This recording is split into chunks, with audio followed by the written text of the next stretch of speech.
It's better to be prepared for an opportunity and not have one than to have an opportunity and not be prepared. So every day I was working to develop myself. And that's what you must do. I applied for a job as a disc jockey, WMBM on Miami Beach. I went to a guy named Milton Butterball. I said, how you doing, Mr. Butterball? I'd like to get a job as a disc jockey. He looked at me, he said, do you have any broadcast background? I said, no, sir, I don't. Do you have any journalism background? I said, no, sir, I don't. He said, we don't have any jobs available. I said, yes, sir. I went back to Mr. Washington and I told him. He said, don't take it personally. He said, most people are so negative, they will have to say no 7 times before they say yes. He said, go back again. So I went back again. I said, how you doing, Mr. Butterball? My name is Les Brown. He said, I know what your name is. What do you want? I said, I'd like to know whether or not you have any jobs as a disc jockey, sir. He said, didn't I just tell you yesterday we didn't have any jobs? I said, yes, sir, but I know whether or not somebody got laid off or somebody was fired, sir. He said, no one was laid off or fired. Now get on out of here. I came back the next day. Hello, Mr. Butterball, how are you? He said, fine, what do you want now? I said, I'd like to know whether or not you got any jobs, sir.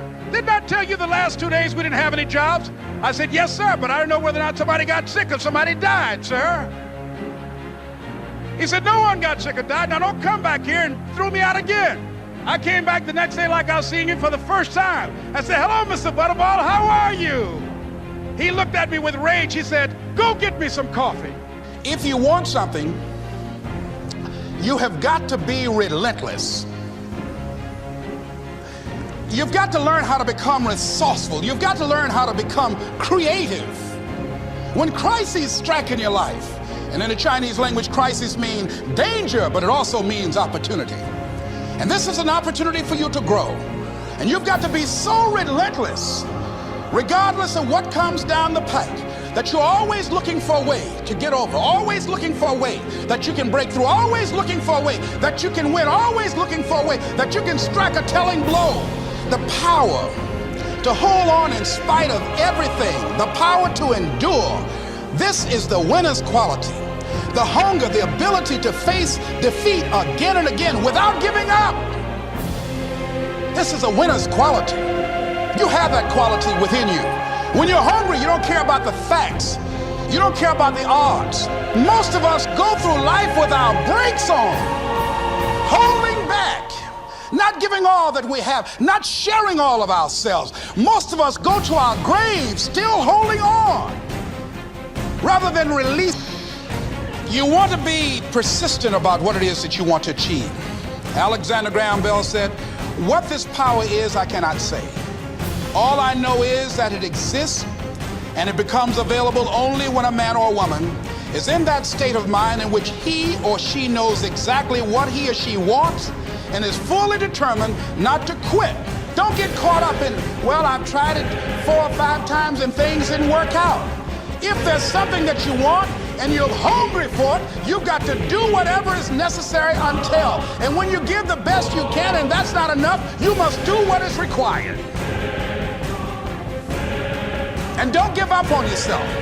Don't throw the towel in so quickly. Many people give up on the 1-yard line, where if they have the determination just to keep on knocking. It's a funny thing about life. If you're home one day and someone is knocking on the door and you say, I don't want to be bothered today. And if that person just keep on knocking, say, can you believe that fool's still knocking? And soon you say, what is it? What do you want? What would amazing look like if you were amazing? If you know what amazing looks like, then why haven't you gotten there yet? I want you to say, the reason I'm not as amazing yet because I hit the snooze button. That's why I'm not amazing right now. The reason why I'm not amazing right now is because I couldn't get up early enough because I told myself I'm not an early person. And the reason why some of you will never be successful because you're not immersed in it. When you wake up in the morning, look at your goals. Your goals will tell you what time to get up. Are you hearing me? Your goals will tell you who you should be hanging out with. I can't tell you, but your goals going to tell you how much sleep do you need. You might not need to get up at 3 o'clock in the morning for your goals, but your goals are going to define what time you get up, how you live your life, how you move, when you say yes, when you say no. Greatness is upon you, and it's time for you to bring that thing out. There's power in consistency. There's power in doing something over and over and over and over again. There's power in practice. Don't rush the process. Yeah, feel me. Some of y'all trying to rush to 21 days. It takes 21 years to be 21 years old. Don't rush the process. Trust the process. You want to shine like a diamond, you got to get cut like a diamond. And the version you are today is good, but it ain't great, and it definitely ain't phenomenal. But if you're willing to make some adjustments, it is nothing you can't have. If you think the person you are right now is going to get you to this level, you've lost your mind. But if you're willing to get cut, if you're willing to get constructive criticism, if you're willing to go through professional development, if you're willing to grow and learn more tomorrow than you knew today, then you can get to the next level. But this version is not going to take you to that level. You can't be getting up at 6 or 7 o'clock in the morning and think you're going to be on his level. You're going to have to get up a little earlier. I'm not the best. I'm not the brightest. It took me 12 years to get a 4-year degree. And I'm running circles around the dude who graduated from Michigan State as summa cum laude. I'm not the smartest, but you will not outwork me.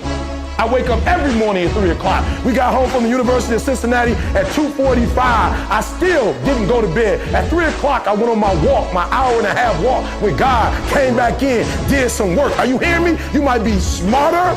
Your family might come from privilege. Your daddy might own a company, but you will not outwork me. You will not have more drive than I have, more passion than I have. And I'll beat you every single day because I got passion. You will not wake up in the morning because you spoiled.